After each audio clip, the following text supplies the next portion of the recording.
जी, बहुत ही दुखद समाचार है और समस्त पवार परिवार और जितने भी समर्थक हैं उनको हमारी तरफ से संवेदना और शोक मैंने बात की सुप्रिया जी से भी और उनकी मिसेज से भी। बहुत दुखद है जो घटना हुई है, जिसमें जो खबर आ रही है, जो जानकारी मिली है, पवार परिवार के लिए बहुत दुखद घड़ी है। इस समय मैं यही प्रार्थना कर सकता हूं प्रभु से, भगवान से, कि ये जो दुख आया है इसकी सहन करने की शक्ति मिले। अजीत पवार का ये एक्सीडेंट में निधन होना ये बहुत ही दुखद और दुर्भाग्यपूर्ण है।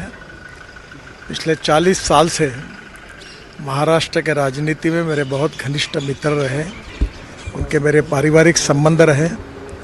बहुत कर्मठ, अच्छा प्रशासक और विकास की दृष्टि रखने वाले ऐसे वो नेता थे। उनके जाने से बहुत बड़ा नुकसान हुआ है।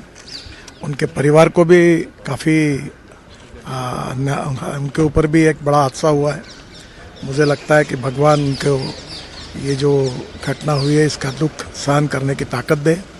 मैं व्यक्तिगत रूप से और पार्टी के तरफ से महाराष्ट्र के इस पुराने सहयोगी को मैं श्रद्धांजलि अर्पित करता हूँ। भगवान उनके आत्मा को शांति दे, यही ईश्वर चरणों में प्रार्थना करता हूँ।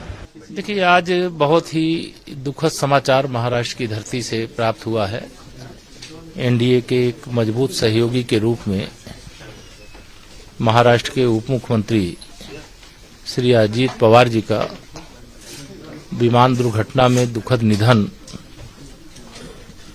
पूरे देश को, पूरे महाराष्ट्र को शोक में पहुंचा दिया है। और ऐसी दुखद जब दुर्घटनाएं कोई होती हैं तो उसका कोई विकल्प नहीं होता है। लेकिन अजीत पवार जी महाराष्ट्र के बहुत ही लोकप्रिय नेता थे, महाराष्ट्र सरकार के डिप्टी सीएम थे। आज चुनाव प्रचार के लिए वो बारामती की ओर जा रहे थे। जब लैंडिंग का समय आया उसी समय विमान दुर्घटनाग्रस्त होने से डिप्टी सीएम सहित श्री अजीत पवार जी सहित जो उनके साथ में सवार थे उनके भी निधन का समाचार मिला है। मैं इस पर बहुत दुख जाहिर करता हूं।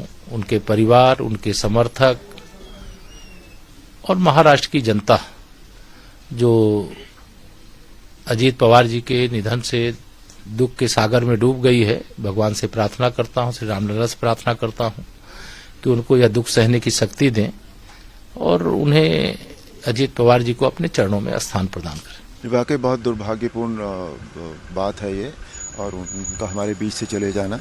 और महाराष्ट्र की राजनीति में तो वो बहुत अग्रणी रहे हैं, उनका योगदान बहुत है राजनीति में। तो ये वाकई बहुत दुख की बात है हम सब के लिए कि हमने एक अच्छा नेता खो दिया है। सर, आपको लगता है कि जांच भी होनी चाहिए, क्योंकि इतना बड़ा हादसा इतने बड़े लीडर के साथ हो गया अचानक? इट डिपेंड्स ऑन किस तरह से वो दुर्घटना हुई है।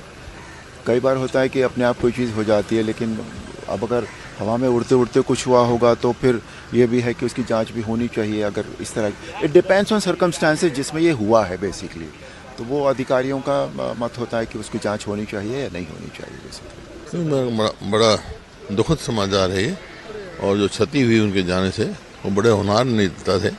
महाराष्ट्र की भी सेवा करी उन्होंने, देश के लिए भी किया, सारी उम्र समाज सेवा में गुजारी उन्होंने। उनका जो आज निधन हुआ है बड़ा दुखद है, और जो क्षति हुई है वो पूर्ण नामुमकिन है।